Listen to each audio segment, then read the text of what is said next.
Assalamualaikum teman-teman semua. Apa kabarnya? Semoga hari ini teman-teman dalam keadaan sehat. Bertemu lagi kali ini bersama Bu Septi dalam pembelajaran bahasa Arab. Kali ini kita masih membahas tentang pelajaran huruf hijaiyah sambung. Kalau kemarin kita sudah belajar tentang huruf jim, ha, kha, sin, shin, shod, dan dod. Kali ini kita akan lanjutkan dengan huruf berikutnya. Tapi sebelumnya, mari kita buka sama-sama dengan membaca basmalah.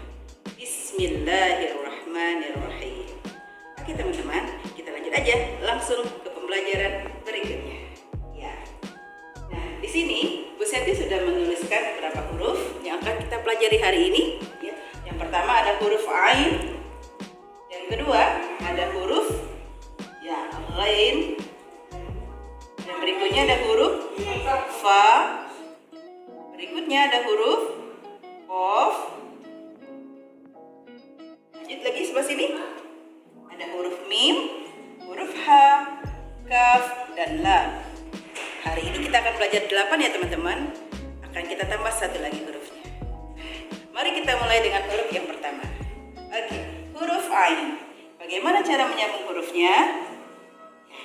Peraturan cara menyambung huruf masih sama seperti minggu kemarin, ya. Ketika kita menyambung huruf, maka kakinya akan kita buang, ya. Jadi yang akan kita ambil adalah kepalanya saja. Huruf pertama, ain pertama, seperti itu. Kemudian kita tarik ke samping. Nah, teman-teman, untuk huruf yang kedua, ketika huruf ain berada di tengah kata, maka dia mengalami sedikit perubahan. Perhatikan cara menuliskan huruf ain ketika berada di tengah. Ini huruf ain di depan, ini adalah huruf ain di tengah. 1, 2, tarik. Bisa teman-teman? Lihat Bu Septi. 1, 2, kita tarik ke samping. Ya, ini huruf ain di tengah. A, I. Kemudian huruf ain di akhir kata. Di akhir kata kita akan mengembalikan kembali kakinya, ya. Tapi bentuk kepalanya akan sama seperti dia berada di tengah kata. Jadi kita akan buat lagi seperti ini. 1, 2, tarik kakinya ke bawah. Ya. Teman-teman bisa lihat perubahannya. A, I, U. Ketika kita sambung, ain di depan kepalanya masih seperti asli, tapi ketika dia sudah berada di tengah, maka dia berubah. Kemudian berada di akhir, bentuknya seperti di tengah, tapi kakinya kita kembalikan lagi. Ya, ini adalah huruf ain. Nah, huruf yang kedua adalah huruf ghain. Huruf ghain ini bentuknya sama seperti huruf ain. Jadi ketika kita menyambung hurufnya pun dia akan sama seperti huruf ain. Kita coba ya. Kita ambil kepalanya lagi. Kemudian yang tengah seperti itu. Kemudian yang akhir 1, 2, 3. Sekarang lebih agak lentur ya. Kalau tadi kan kita masih mengikuti teman-teman biar bisa. Sekarang sudah mulai lentur. Ya, kita kasih titiknya. Ri, ru, ri, ru. Sama ya teman-teman. Nih, kalau masih awal belajar seperti ini, lurus ke samping sini. Kemudian kita haluskan lagi 1, 2, tarik lagi yang belakangnya. Oke, seperti itu. Ya. Jadi dia mengalami perubahan ketika berada di tengah atau berada di akhir kata. Ya, teman-teman nggak boleh menulis nanti di akhir kata seperti ini. Ini nggak boleh ya, salah. Jadi dia harus seperti ini kalau di akhir kata. Oke, semoga bisa dicoba nanti ya. Kita lanjut, huruf ketiga. Ada huruf apa? Ya, fa. Fa di tengah, fa di akhir, fa, fi, fu. Oke, kita coba teman-teman. Huruf fa agak gampang cara menyambung hurufnya, karena kita hanya tinggal menarik saja. Karena dia ada di atas garis semua, maka akan kita sambung saja. Fa di tengah, di awal, fa di tengah, lihat, gampang. Fa di akhir, set. Oke. Fa, fi, fu. Ya. Oke. Huruf qaf, dia ketika disambung bentuknya sama seperti huruf fa. Ya, hanya tinggal tanda titiknya saja. Kalau fa 1, kalau qaf iya, berubah 2. Oh, di awal, di tengah, dan di akhir. Gampang bukan? Ini fa, ini qaf. Bentuknya sama. Ya. Tadi yang pertama ada huruf ain dan huruf ghain yang bentuknya juga sama. Ya. Fa dan qaf juga bentuknya sama. Teman-teman tinggal mengingat cara menuliskan huruf ain dan huruf fa di tengah dan di akhir kata. Oke, kita lanjut ke huruf berikutnya. Di sini ada huruf mim. Huruf mim, ma, mi, mu. Ya, Bu Septi bikin huruf mimnya seperti ini. Teman-teman bisa menulis huruf mimnya seperti ini, boleh. Ya. Mim, kita kakinya sama seperti tadi, kita buang, kita tarik ke samping. Ya, kita coba. Nah, ma, ambil di tengah. Mi, lagi di akhir, kita kembalikan kakinya. Ya. Atau teman-teman boleh menulis huruf akhirnya. Bisa diulangi cara membuatnya. Ma, huruf mim di tengah, kemudian di akhirnya mau seperti ini, asli kayak seperti ini juga boleh. Ya. Ma, mimu, kaki ke bawah, atau ma, mimu, kakinya seperti ini, sama. Yang penting kalau sudah di akhir kata maka kakinya kita kembalikanlah lagi. Tapi huruf di tengahnya diperhatikan cara pembuatannya ya. Oke, ini adalah huruf mim. Nah, kita akan membedakan cara penulisan huruf mim dengan huruf huruf ha. Ha, hi, hu. Ya, ha, hi, hu. Huruf ha ketika disambung dia mengalami perubahan. Nah, ini yang harus teman-teman perhatikan ya. Ketika di awal huruf H ini akan sama seperti aslinya. Tapi ketika di tengah, huruf H di tengah, maka dia mengalami perubahan anak-anak ya. Lihat cara Bu Septi buat. 1 ke bawah, tarik ke atas, tarik ke samping lagi. Septi ulangin ya, huruf H di tengah, dia mengalami sedikit perubahan bentuk. Yang pertama kita tarik ke bawah, kemudian ke atas. Ini sengaja bisa dibuat besar ya, biar teman-teman bisa kelihatan. Kemudian ke samping, tarik. Kita tarik lagi, kenapa? Karena dia masih ada huruf satu lagi. Huruf apa? Huruf H lagi ya. H di akhir kata. Nah teman-teman, untuk huruf H di akhir kata, dia bentuknya juga berubah seperti ini. Kita buat tiangnya dulu, kemudian kita kasih set. Ini adalah H di akhir kata. Ha, hi, hu.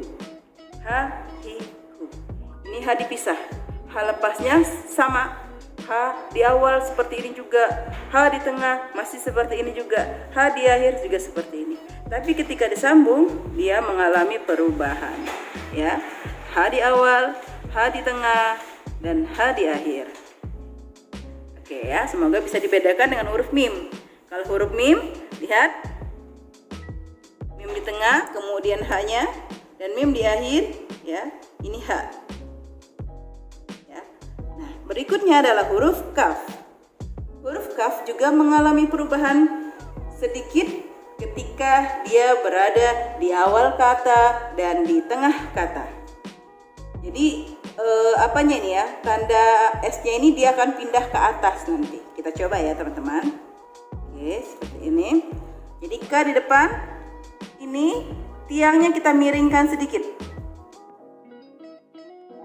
Nah, kemudian tanda ini kita pindahkan ke sini. Ini K di awal kata. Bentuknya berubah ya nak, lihat. Nggak boleh nanti teman-teman kalau membuat huruf K di awal kata nyambungnya kayak gini, KH misalnya gitu. Nggak boleh, salah ya. Tapi hanya seperti ini, K di awal kata. Oke, kita lanjut untuk K di tengah. K di tengah bagaimana? K di tengah sama seperti huruf K di awal. Jadi kita buat dulu, set, kita tarik ke sini ya teman-teman. Harusnya dari atas ke bawah. Dari sini. Jadi kita buat dulu, bisa diulangi dari sini. Kita tarik ke atas. Ya, dari atas ini kita sambung ke samping sini. Baru kita kasih masih sama ya, kaki. Nah, untuk K di akhir baru dia menjadi kembali menjadi huruf asli. Ya, kita taruhlah huruf K di akhir. Ya. Ku. Kakiku. Nah, kakiku. Saya bedain teman-teman, ya, ini huruf K di awal, K di tengah, K di akhir. Seperti huruf aslinya. Kalau ini huruf H-nya ketika di akhir juga berubah ya. Tapi yang di awalnya dia justru yang sama seperti huruf aslinya. Perhatikan ya. Kemudian kita coba huruf yang terakhir. Di sini ada huruf huruf lam. Huruf lam, lihat ini lam kakinya ke bawah ya. La, li, lu. Tapi ketika kita menyambung, maka kakinya ini kita tarik ke tengah ya, di atas garis. Kita coba teman-teman ya. Nah, jadi coba segini. Ya. Karena di sini adalah huruf lam lagi, maka kita sambung lagi huruf lamnya.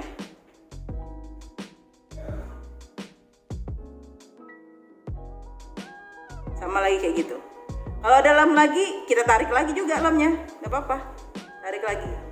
Nah, la, li misalnya gitu ya. Kemudian di sini ada huruf lam terakhir. Nah, untuk huruf lam terakhir sama seperti tadi, kita akan kembalikan ke huruf aslinya.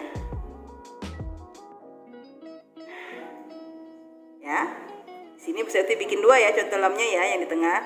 Ini lam di depan, lam di tengah, ini juga lam di tengah. Ya, lihat huruf lam tinggi ya, tiang, dia mempunyai tiang. Untuk lam di akhir pun dia mempunyai tiang. Nah, kakinya juga ke bawah. Bedakan nanti dengan penulisan huruf dal. Teman-teman nanti ketika menyambung huruf, perhatikan huruf lam, penulisan sambung huruf lam dengan huruf dal. Kenapa? Karena kebanyakan rata-rata menulisnya di atas garis, sehingga sulit untuk membedakan antara huruf lam dan huruf dal. Kenapa? Karena menulisnya juga sama besarnya. Ya, jadi lihat nih perubahan bentuk hurufnya ya nak. La, gampang huruf lam. Ya, yang mungkin teman-teman harus perhatikan adalah huruf kaf, huruf H. Dan kemudian tadi yang ada mengalami perubahan adalah huruf ain dan ghain. Ini pembelajaran kita cukup sampai di sini ya teman-teman. Kita sudah belajar 4 huruf. 4 huruf. Di sini sudah ada 4 huruf dan di sini lagi ada 4 huruf ya. Tapi pada intinya ini yang berdekatan sama bentuknya, ini juga hampir sama bentuknya. Dan ini yang teman-teman perlu bedakan cara penulisannya. Dan ini adalah bentuk huruf kaf dan lam. Silakan nanti teman-teman belajar di rumah, dicoba lagi cara belajarnya, cara menulisnya di buku tulis masing-masing. Oke. Akan kita lanjutkan pembelajaran bahasa Arab kita pada pekan depan dengan huruf yang belum kita pelajari. Oke. Nah, itu tadi teman-teman pembelajaran bahasa Arab kita kali ini. Semoga teman-teman bisa mencoba belajar di rumah dan mencoba untuk menuliskan kembali dengan huruf-huruf yang sebelumnya sudah kita pelajari. Sekian pelajaran dari Bu Septi. Kita tutup dengan hamdalah. Alhamdulillahirabbil alamin. Assalamualaikum warahmatullahi wabarakatuh.